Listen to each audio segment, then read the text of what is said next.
Ja, in dobrodošli še v zadnji uri našega druženja. Začenjamo jo zelo zanimivo knjigo, ki je letos izšla pri Celjski Mohorjevi družbi. Imenuje se Malečniška kuharica. V njej pa so recepti, ki so jih pripravile šolske sestre iz Malečnika pred kakšnimi 100 leti. Dobro jutro zdaj želim malečniškemu župniku dr. Sebastianu Valentanu, redovnici sestri Hermini Nemšak in Anici Žižek, hčeri avtorice rokopisa. Dobro jutro vam želim. Dobro jutro. Kakšna je zgodba o nastanku te knjige? Če sem dobro prebral in razumel, je tako naključje želelo, da pridejo rokopisi do vas in da se odločite te rokopise zbrati v neki knjigi, ne? Ja, res je. Čeprav rečemo, da ni naključij, so samo posvečena naključja, torej tista, ki so nekako že načrtovana. In res, ko sem prišel v Malečniško župnijo pred 2 letoma, malo več je že zdaj, mi je gospa Anica Žižek prinesla rokopis svoje mame, v katerem so bili recepti šolskih sester. Takrat sem se potem začel malo bolj poglobljeno tudi zanimati, kaj so šolske sestre v bistvu v Malečniku sploh delale. In takoj se je porodila ideja, da bi ta dokument, ki je res neprecenljiv dokument, ti recepti, rokopisi izdali v knjižni izdaji, v knjigi. To sem predstavil tudi predsednici Društva malečniških gospodinj, ki je tudi danes z nami in ona je bila navdušena nad tem. Knjiga je potem išla v sodelovanju s Celjsko Mohorjevo in danes je zunaj. Veliko povpraševanje je po njej, ne samo zaradi receptov, ampak tudi zaradi oblike. Lepa je kot darilo, torej uspeli smo narediti, mislim, da eno lepo zgodbo. Ja, čudovito. Ampak kaj vse so te šolske sestre takrat v Malečniku? To je bilo 1800, mislim, da od 69 naprej, tu nekje. Kaj so poučevali? Poučevali so dekleta v Malečniku, torej mladino. Ja, res je. Moram omeniti še eno osebnost, ki je izrednega pomena za naš kraj in v povezavi s šolskimi sestrami, namreč Marko Glaser je bil dolgoletni župnik v Malečniku, sorodnik od Janka Glazerja. Naš Marko Glaser, mimo rečemo naš, pa je bil torej duhovnik, pesnik, pisatelj, prevajalec, vizionar. Bil je najboljši prijatelj škofa Slomška. On je bil tudi določen za to, da izpelje celoten prenos škofijskega sedeža iz Šentandraža v Maribor. Tudi po njegovi zaslugi se je potem Maribor začel razvijati, je postal univerzitetno mesto in tako dalje.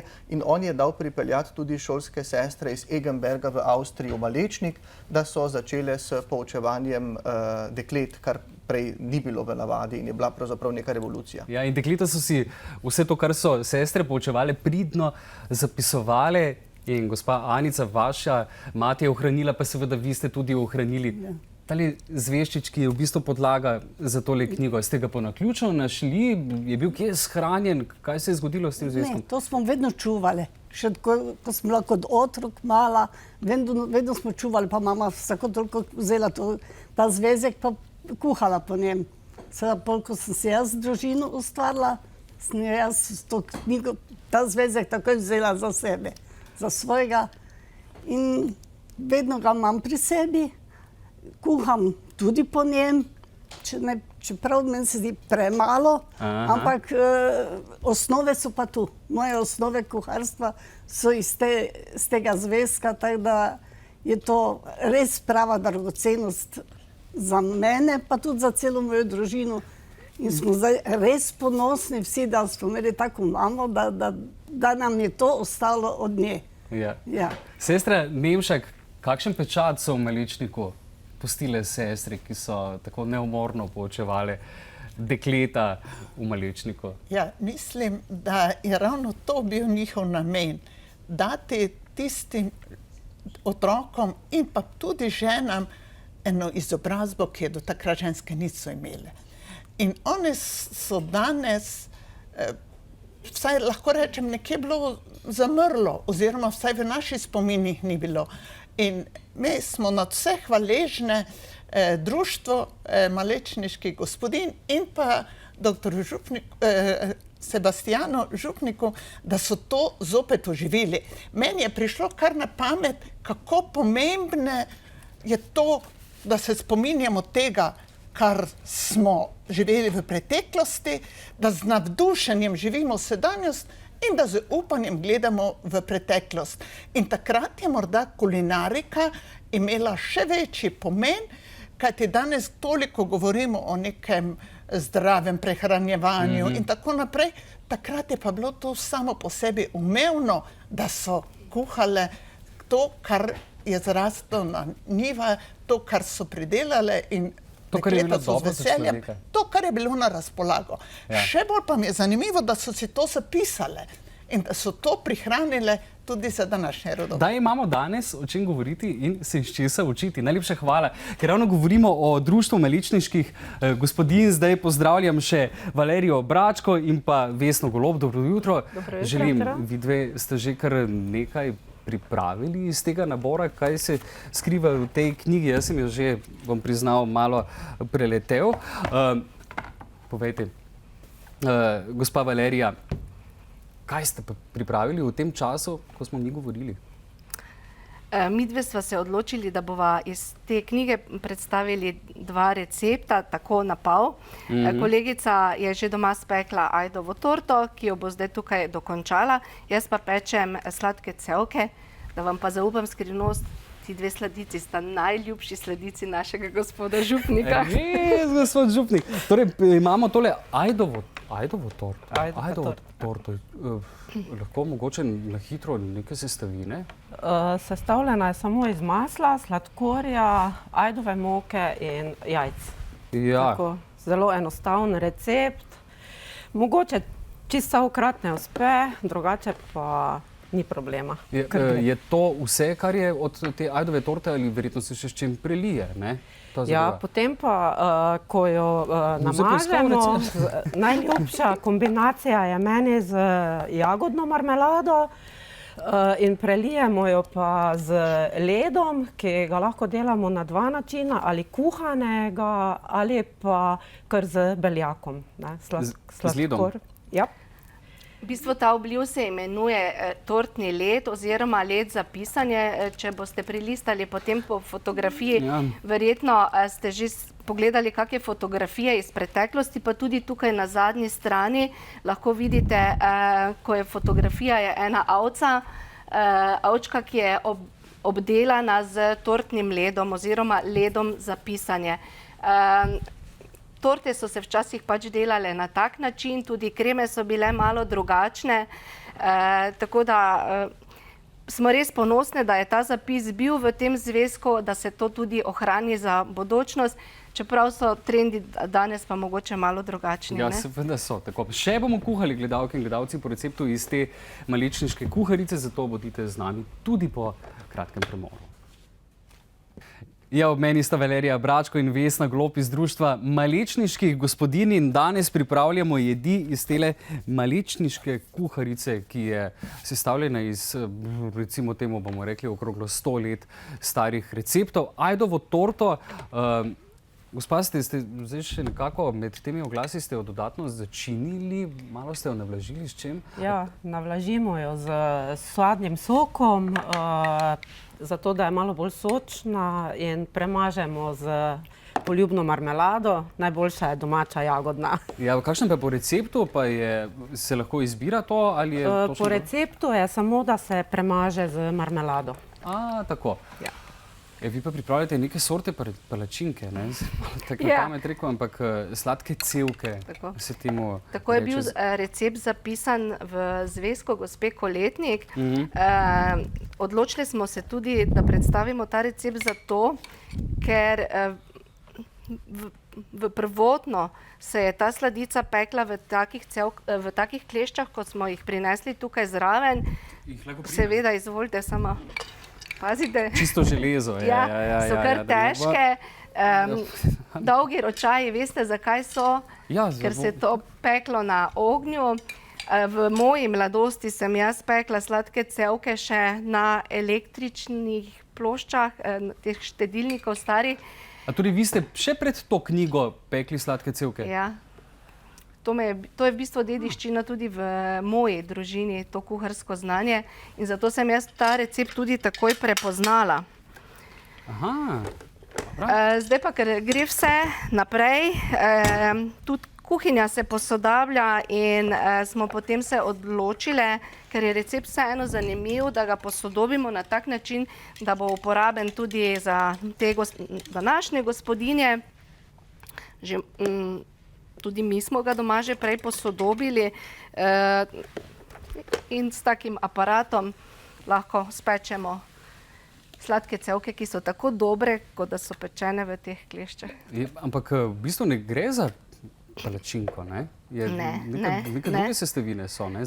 Kaj ste dali? Jajce, mleka ni, moka, sladkor, kisla smetana in maslo. Ja, in malo Pimeta, ja.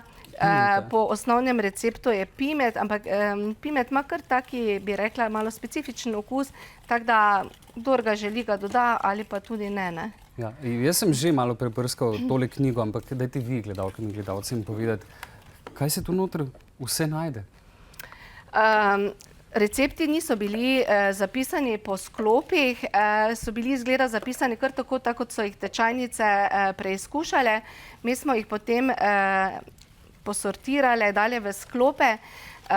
Veliko je za kuh, se mi zdi kar zanimivo to, ker včasih se mi zdi, da smo kar malo omejeni na te rezance, pa ribance, pa kakšne knedeljčke, to še. Tu pa je kar nekaj takih zanimivih receptov. Veliko je tudi prilog, res tudi zanimivih. Zanimivo pa je, da pa ni solat, recimo. Pogrešali smo tudi kako potico, ampak očitno se pač na teh tečajih, ki so takrat bili za peko potice, niso odločili, ne? Ker namreč recepti, ki so v tej knjigi, so recepti, ki jih je gospa Koletnik preizkusila na tečaju, ne?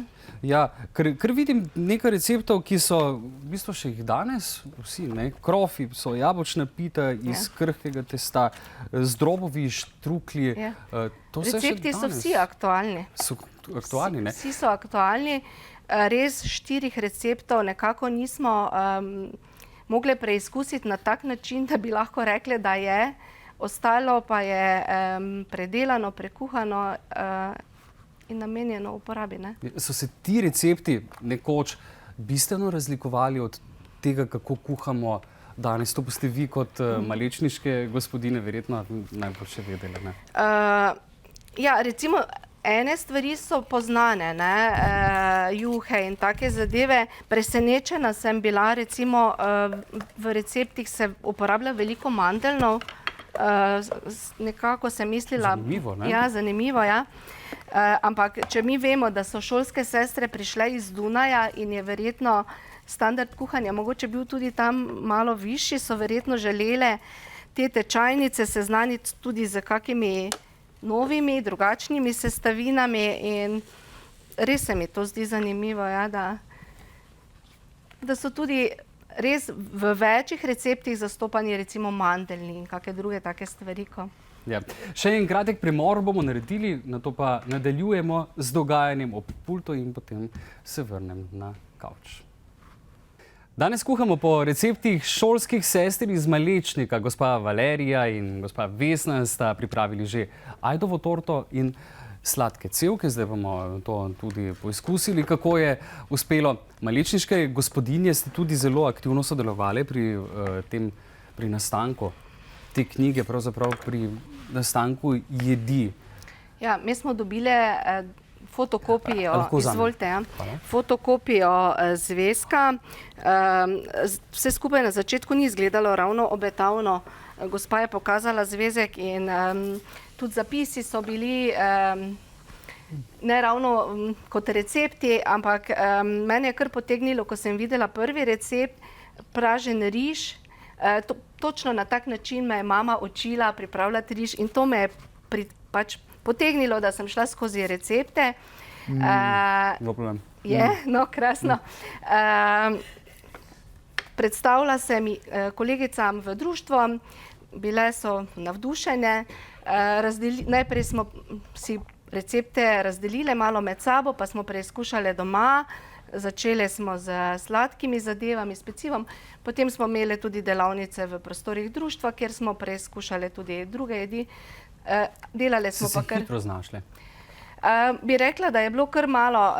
Bile pri besedah posameznih so bile težave, naprimer gvirci. Kaj so to gvirci, ker so bile narečne besede. In kaj so gvirci? Začimbe. Ja.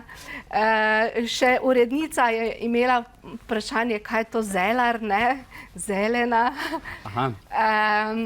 Tudi pri masah je bilo treba kar malo preračunavati, ampak ja. Na koncu vam je uspelo in odličen izdelek je nastal. Zraven tega so še pa v tej knjigi tudi nasveti, lahko izpostavite kakšen dober nasvet, ki je zapisan v tej knjigi. Na tem mestu moj mož bi zagotovo izpostavil tistega, kjer piše varčna gospodinja. Posebej mu je všeč o tisti črni skrinjici, kamor je treba odlagati in šparati za hude čase. Tako da so še aktualni, ne glede na to, da so bili zapisani pred 100 leti. Ti nasveti. Marsikaj zanimivega, tudi za vrt in grede in njivo. In prav vesela sem, da smo se skupaj z založbo odločili, da ti zapisi ostanejo taki, kot so bili zapisi v originalu. Tako, in najlepša hvala, da ste prišli k nam v studio in nam nekaj ponudili iz tega nabora. Hvala za povabila. Tako, jaz pa se zdaj vračam na sedežno. Tako, gospe Hermini, gospodu Župniku pridružila pa se nam je tudi Saška Ocvirk iz celjske Mohorjeve družbe. Pozdravljeni. Veliko delo je tudi za vami, ne? Res je veliko delo. Veste, ko na založbo dobimo rokopise, je ponovadi taka brezbarvna zadeva, brez oblike, z veliko vsebine vsekakor. In zelo smo veseli, da smo vključeni v to zgodbo ravno zaradi tega, ker ni naključij, ker ustanovitelj naše najstarejše slovenske založbe je bil Anton Martin Slomšek in on je posredno zaslužen tudi za to kuharico. In ki je se obrnila celotna zgodba, tako da je na koncu prišlo do celjske Mohorjeve družbe. Vse se obrne, vse se zaključi v istem krogu. Skratka, ko smo dobili te recepte, tako kot je rekla gospa Valerija, jaz sem tudi odprla to in mi je skozi prvi kuharice kot kuharice, veliko jih je. Kaj pa češ v novi, kakršnikoli kuharici povedati, kar še nismo. In potem sem jaz skozi prve recepte spregovorila moja mama, ker sem tudi jaz imela to izkušnjo, da je mama mene učila na tak podoben način. Skratka, tako nadalec sva se že preden sva se poznali, sva se povezali z gospo Valerijo. Potem, ko sva se pa prvič slišali, ko je oživela ta zgodba, kako so te gospodinje se družile celo leto, kako so pripravljale te zadeve, koliko je bilo tudi enih stisk, pa enih, na dolgi poti je vedno veliko klancev in se človek vpraša, a je vredno, ali bomo šle čez in koliko je bilo tu enega truda vloženega, je knjiga res že pri nas zaživela. Potem smo pa že itak smo se zelo potrudili, da je bila lepa, potem pa še toliko bolj. Namreč želeli smo, da je poklon tako tradiciji, pristnosti, domačnosti, hkrati pa ima en tak predih svetovljanskosti, žlahtnosti, ker je nekaj posebnega. Že platnice govorijo tole zgodbo. Nekomu bomo danes izvod malečniške kuharice tudi podarili, nič posebnega ni treba narediti, le pokličite in gospod Župnik bo zastavil vprašanje, vi boste pa morali na to vprašanje odgovoriti. Ja, gospod Valentin, kaj bo? Odgovor smo pravzaprav danes že slišali, kdor je spremljal oddajo od začetka. To je dobro. In rekli smo, da je Marko Glaser šolske sestre povabil Malečnik, da bi začele s poučevanjem. Šolske sestre so začele poučevati dekleta, prav šolo so imele in ta šola je imela pravico javnosti, ob tem pa so potem začele izvajati tudi kuharske tečaje. In vprašanje bi bilo, katerega leta so šolske sestre iz Egenberga v Avstriji prišle v Malečnik in začele s poučevanjem. Bomo lahko dali kakšno pomoč? Ja, vsekakor. Se mi zdi, da sem jaz letnico povedal pravo, ne? Pravo. Sen? Ja, pravo letnico ste povedali. Imamo že nekoga na telefonski zvezi. Bravo. Dobro jutro. Dobro jutro, Boris tukaj. Boris, pozdravljeni. Jaz bom priznal, to vprašanje je kar težko, ne? Ja, seveda. Ja, potem bomo poprosili za pomoč. Gospa Hermina, vi boste dali pomoč. Ja, torej, sestre smo tukaj, to je bila prva postojanka na slovenskih tleh v Malečniku, nikjer drugje še sestre niso bile. Bilo je pa torej to v času malo po smrti Slomška. Namig, malo po smrti Slomška. Je dovolj dober namik ali ne? Ja, malo bi še bolj poučil, ker knjiga je izjemna. Ja, govorimo o 1800, 800, druga polovica, Vsekakor. 58. plus 9, ne? Ja. Plus 10, plus 10, Malo 78.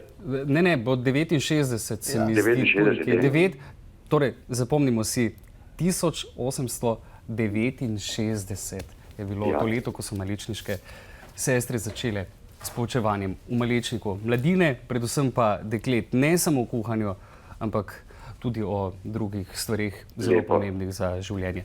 Pustite podatke, kuharica pride k vam, pa lep dan vam želim. Hvala lepa, hvala enako. In tudi vam res lepa hvala, da ste prišli, tudi malečniškim gospodinjem, da so res toliko truda vložile v to noter, pripravile za fotografije in naj ostane, pa kaj skuhajte z njih. Hvala vam. Hvala. Hvala lepa.